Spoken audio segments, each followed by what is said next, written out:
파이브라인은 맞습니다. 그래서 이런 것들이 꼼수라고, 그러니까 할 말이 없으니까 꼼수다 이렇게 주장할 뿐이에요. 그런다고 되는 게 아니라요. 그래서 그걸 저희가 그 설을 해보면서 나중에는 이제 저희가 그 유튜브 할 때 자료를 다 보여주면서 하면 좋을 것 같아요. 그러니까 저희만 얘기한 게 아니라 조합 측 변호사 한 걸 쌍방을 이렇게 쭉 같이 주장한 걸 보면 더 이해가 될 거예요. 근데 막연히 모르니까 아 기각됐으니까 잤다 이렇게 되는데 그거는 강제 집행 정지에 대해서 이 사랑제일교회에서 판결을 내린 같은 재판부예요. 그러니까 이분이 자기가 다르게 하기 좀 어려우셨던 그냥 그렇게 한 것 뿐인 것 같아요. 근데 저희가 이게 내용이 안 될 것 같으면 바로 기각했을 거예요. 근데 엄청난 기간을 장기간에 가서 공방을 계속 했어요. 처음에는 작년 5월 20일 소제기한 후에 대구권 청결 정성이 들어왔다라고 주장했어요. 아니라는 거에서 내가 계약서 1월 달 걸 넣었더니 그러면 2017년도 관리처분 이후에 들어왔다 이렇게 말을 바꿔요. 그래서 와이블랜드는 2016년도 그랬더니 2013년도 다시 땡겨. 아니 사업 인정 고시된 이후에 들어왔다 이렇게 이제 하는데 그래서 다시 청교도 영성훈련도에 관한 서류를 제가 여기 위임장을 받아서 강북세무서를 찾아갔어요.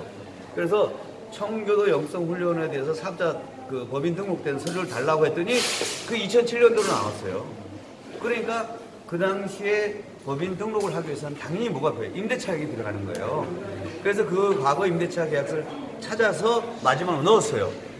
그러면 여기 현장에 뭐가 있어요, 없어요? 있잖아요.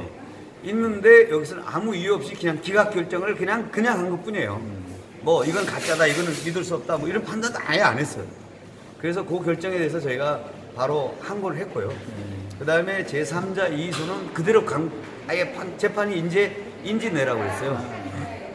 왜냐하면 우리가 면적을 좀 더 정확하게 그 세무서 띈 서류하고 맞춰가지고 면적을 이제 본당은 청교도 영성훈련원에 빌려줬고 그 다음에 체육관은 대구권에 빌려줬고 그러니까 면적이 있잖아요. 그러니까 면적을 계산해서 북부지방법원에서 인지를 내라고 했어요. 그건 말은 뭐예요? 재판을 하겠다는 거 아니에요. 그게 어제예요. 그러니까 그 기각이라는 게 일반적으로 말하는 패소하고 달라요. 패소는 우리가 재판을 해갖고 졌다 이건데 이건 아니야. 강제집행 정지를 일시적으로 정지하라고 했는데 이 재판에는 사랑제일교회가 일단 졌으니까 일단 그것까지는 자기가 정지를 못 해주겠다라는 뜻이지 제3자 이의가 아니다라고 한 게 아니에요. 그러니까 어제 기사가 잘못 나간 게 법적 권리가 없다라고 판단된 건 아니에요. 그래서 그 기각에 대해서만 저희가 따로 떼서 그 서울고등에 항고를 넣었어요. 그날. 그건 조만간 또 판단 내릴 거예요. 또 그 여부를 떠나서 자 어떤 그 결정과 상관없이 우리는 여기 그 대구권 청결 영성은 있잖아요. 그러니까 그날도 보세요. 어찌됐든 집행관이 오셔가지고 저희가 보시면 사진 보면 저희 대구권 사무실은 건들지도 못했어요. 손도 못 댔어요. 그 말은 뭐예요? 다 알고 있기 때문에 인정하고 있는 거예요. 그래서 어째 그렇게 된 거니까 우리가 이렇게 했어요. 어떤 일이 일어날 때 하나님께서 더 놀라운 계획을 갖고 있어요. 이제 보세요. 이후에 벌어지는 일들 보세요. 자, 이 일이 벌어지니까 일부 우리가 어려움이 있었지만 그걸로 어때요? 엄청나게 부흥회가 뜨거워지잖아요. 그 다음에 실제로 여기에 이제 보세요. 그 다음에 여기가 어떤 일이 벌어지나 얼마나 많은 사람이 모이고 그 다음에 어떻게 재판 과정이 또 흘러가는가는 기대하셔야 돼요. 그래서 아무것도 염려하지 말고 서서 바라봐야 돼요. 그러니까 서서 바라보는 이유는 뭐냐면 기적을 기대하기 때문에 서서 보는 거예요. 낙심한 사람은 앉아서 절망해서 쳐다보는데 이제 여기 보세요. 그래 목사님이 그렇잖아요. 우리는 이겼습니다라고 하는 거잖아요. 첫째는 영적으로 이겼고요. 그 다음에 물리적으로도 이겼고 법적으로 곧 이길 겁니다. 예. 그리고 어제 정강 목사님 재판 과정에서 아주 잘 됐어요. 뭐냐면 보통은 경찰관들을 잘 부르지는 않아요. 수사관 경찰관을 부르지 않는데 어제는 수사관 경찰관이 문제가 있다는 게 너무너무 적나라하게 드러나가지고 그 경찰관뿐만 아니라 그 위에 수사과장 있잖아요. 총괄 지휘하는 수사과장, 당시 수사과장 또 바뀐 수사과장의 증인으로 법원에서 직권을 채택해줬어요. 그래가지고 예를 들어서 우리가 고소고발하면 녹취로 풀어주던가요? 다 만들어 오라고 했잖아요. 국가 예산 갖고 만들었어요. 그것도 속여서. 마치 선관위에서 고발하는 사건처럼 거기다 얹어가지고 돈을 청구했어요. 근데 문제는 그 사건은 또 무혐의가 나버렸어. 그래서 국고를 어떻게 해요? 손실을 일으킨 거예요. 그리고 사건도 인지되지도 않았는데 사건도 정식으로 입건도 안 했는데 가서 조사를 해버린 거예요. 그래서 어제 그분이 첫째 문제가 돼가지고 법원에서도 재판장님이 그 주심 판사가 이렇게 물었어요.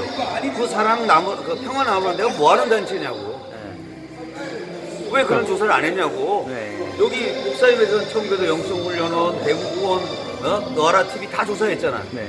그러면 고발인은 오지도 않았는데 그 단체가 뭐하는 단체 조사 안 했냐. 왜 이 단체만 특혜를 그렇게 국가 돈을 들여서 고발장 하나 던지면 바로 종로소 전차가 하냐라고 하는 것이 드러났어요. 그 다음에 제일 중요한 거는 목사님이 그 6월 8일 날 했잖아요, 작년. 그때부터 같은 집회를 수백 번을 했어요. 근데 그래서 6월 8일부터 10월 3일까지는 얘들이 입건 안 했어. 같은 말 똑같이 했거든. 그 다음에 10월 3일부터 12월 2일까지도 안 했어. 근데 12월 2일만 5일, 7일, 9일 4번만 한 거예요. 근데 같은 말을 똑같이 했으면 이게 말이 안 되잖아. 그래서 내가 그거 4단계로 나눴어요.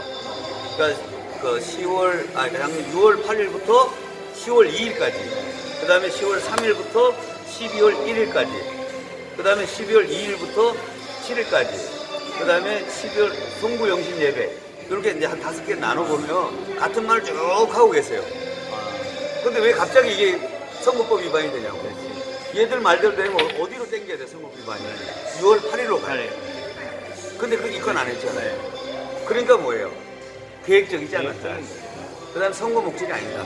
그래서 재판이 잘 되는 것은 증인 신청을 얼마나 받아주냐의 문제거든요. 근데 우리가 우리 변호인 측 증인으로 또 어떤 사람을 받아줬냐면 목사님 7개의 주제에 대해서 했잖아요. 한미동맹이 파괴됐다, 소득 주도 성장이 문제됐다, 원전이 문제된다, 4대 강국가 문제됐다, 주사파가 문제된다, 뭐 이런 여러 가지 주제를 얘기했잖아요. 그 증인들을 다 받아줬어요. 그리고 우리 측 증인이 누가 나왔냐면 우리 그 이충근 박사님, 이재호 장관님, 그 다음에 김문수 지사님, 그 다음에 장광 최광 그 국민연구관리단 이사장님, 그 다음에 또 누구의 그런 분들을 또 우리 교수님, 주사파 전문 우리 교수님 있잖아요. 이동훈 교수님. 그 교수님. 이런 분들을 다 받아줬어요. 그분이 나가서 해가지고 목사님은 그 사람들이 얘기하니까 내가 이걸 하게 됐다. 이러면 되는 거 아니에요? 그러면 목사님 거 이거 문제가 나게 돼 있어요.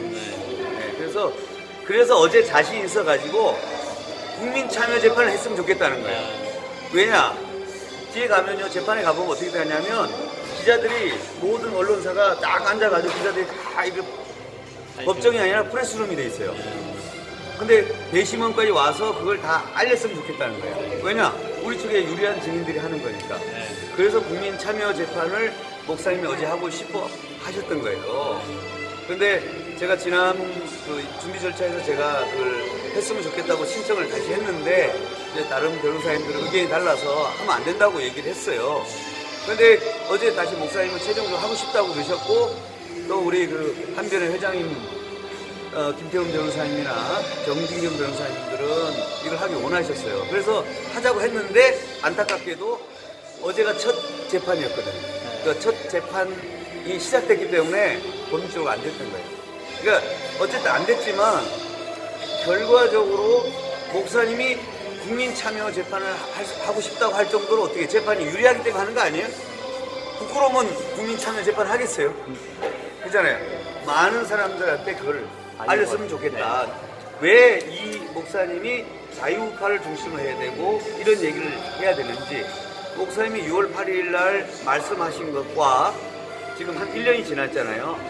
딱 1년 조금 지났는데 그때 상황과 비교를 해보는 거예요. 그때 국민들 대다수, 또 그렇게 우리 목사님, 부목사님들도 이건 너무 심한 거 아니냐고 당황스럽게 생각했잖아요.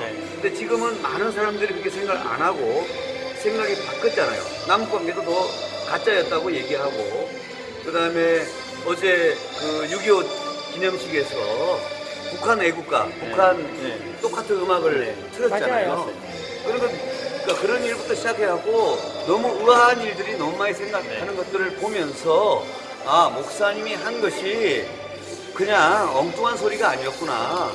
그래서 우리가 종교적으로 선지자라는 개념이 아니라 먼저 미래 될 일을 예측하셨구나. 단순히 그걸 들었을 뿐만 아니라 목사님이 그 말씀하잖아요. 내가 어떤 음성을, 짧은 음성을 들었을 때 그걸 이게 진짜인지 가짜인지 몰라서 전문가분들한테 물었다 그랬지 않습니까? 그래서 이재우 장관님, 이충곤 박사님, 김문수 지사님, 또 최광 장관님 이런 분들한테 물어봤더니 그분들은 또 신원희 장군님 이런 분들한테 물었더니 객관적으로 왜 망했다고 하는지를 설명해 줬고 그것이 7가지 주제에 대해서 가지고 얘기를 했던 거예요. 그게 뭐 대통령 하야라는 측면보다도 결국 이런 부분이 문제점이 있다고 하는 것을 국민들에게 알리기 위해서 이슈화를 한 거지. 근데 그것이 이제 객관적으로 드러났던 것이죠. 그래서 목사님이 이 재판 과정에서 꼭 좀 알렸으면 좋겠다. 그래서 국민 참여 재판을 했으면 좋겠다고 한 것입니다. 그래서 그것도 감사한 거고요. 그 다음에 우리 교회의 문제도 어쨌든 낙심할 필요가 없습니다. 제가 단언컨대 말씀드리면 명도는 불가능합니다. 이게 사람들이 많이 있어도 되겠지만 법률적으로 이게 끝난 게 아니에요. 왜냐하면 속인 부분이 상당수가 드러나고 그 다음에 서울고등에서 새로운 변호인들이 다 나서서 다시 다투기 시작해요. 그리고 쟁점을 바꿔서 새로운 드러나지 않았던 기존의 변호인들이 하지 않았던 주장을 하기 시작하기 때문에 이거는 반드시 바뀌어질 거고요. 또 그 다음에 우리가 없는 단체를 가지고 싸우면 되는데 아니 국가기관 세무서에서 있는 단체를 가지고 얘기하는데 그 다음에 종로경찰서가 있다고 어제 법정에서 증언했고 수사관들도 증언했고 또 수많은 사람들이 광화문에 봤잖아요. 그 집회를 신청한 단체가 바로 대구권이에요. 기독자유당은 옆에 있고 청계도 영성원은 30년 됐어요. 정확하게 말하자면 세무서에 등록한 게 2007년도라는 뜻이지 원래는 목사님이 30년 전부터 청교도 말씀을 가지고 시작했잖아요. 그래서 이제 이런 것들이 있기 때문에 얘기하는 거고 그 다음에 오히려 이런 일을 통해서 이 사랑교회에 왜 이런 판결이 났고 누가 알박이를 했는가가 이제 메인 언론사들이 알게 됐잖아요. 자, 이 사태가 벌어지니까 여기 KBS, MBC, SBS 메인 기자들이 다 왔잖아요. 그거 제가 설명하니까 그분들이 뭐라 그러던가요? 아무 말 안 하잖아요. 말을 못해. 왜냐, 내가 틀린 말 한 게 누가 알박이 했냐 이거야. 이 역세권에 500만 원짜리 땅 어디 있냐고요. 말도 안 되는 40억짜리가 자기 270억 할 정도면 언론들이 질문을 못 하더라고요. 질문을 못 하죠. 그만큼 단순히 내가 그래서 이데일리 기자한테도 얘기했어요. 그 기각된 거 특별한 거 바로 광고했다고 얘기했더니 뭐 내용 그럼 아무 내용이 없는 거래요. 이데일리 기자가 그랬어요. 그렇다고 아무 내용이 없는 거라고. 그래서 그건 다툴 것이고 그다음에 여기 대해서 우리가 정당한 권리에 대해서는 일시 판결이 확정 판결 대부분 확정 판결도 아니고 중간에 우리가 제3자들은 당연히 권리를 주장할 수 있는 거예요. 그리고 우리가 이제 기도하고 영적으로 하기 때문에 이 장면을 모든 사람이 보고 있고 우리가 더 객관적으로 무대포가 아니라는 걸 사람들한테 더 알릴 수 있는 기회가 되니까 좋은 것 같아요. 그래서 우리가 안 된 일이 될 때 하나님의 더 큰 계획이 반드시 있거든요. 네. 감사합니다. 네. 계속 기도해 주시면 감사하겠습니다. 네. 고맙습니다. 수고하셨습니다. 수고하셨습니다.